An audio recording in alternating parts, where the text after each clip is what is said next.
Déception. Une déception. C'est une déception. C'est lié au fait qu'il y a une déception.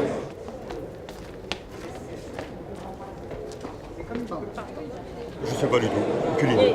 Je croyais que c'était une question importante, mais je vois que ça n'allait pas. Il y a beaucoup de gens au Parti Socialiste qui ont commencé socialistes, parmi les dirigeants actuels, qui ne le sont plus en tant que tels.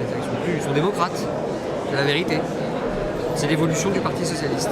Actuellement, ce qui se passe, ça ne fait pas forcément très envie. Et ça peut, effectivement, il y a des militants qui se demandent un petit peu qu'est-ce que c'est que ce bazar. Vous savez, il y a plein de choses, il y a toujours une déception. Vous arrivez, c'est normal, on a gagné les élections présidentielles, législatives, on est au pouvoir et oui, il y a de la déception, ça c'est clair. Je pense que c'est la conjugaison de plusieurs facteurs, mais peut-être est-ce le signe que beaucoup de nos adhérents ne se reconnaissent pas dans la politique que nous menons.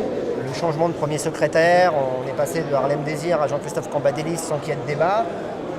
Ça peut aussi interroger, en tout cas moi je connais des militants que ça a interpellé.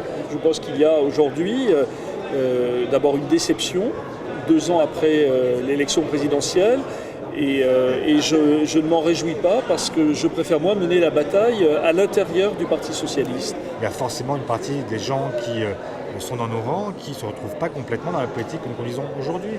Il y a une crise et qui est liée à la conjoncture, etc. et même au mode de fonctionnement des partis. Je suis sûr que l'UMP perd aussi beaucoup d'adhérents.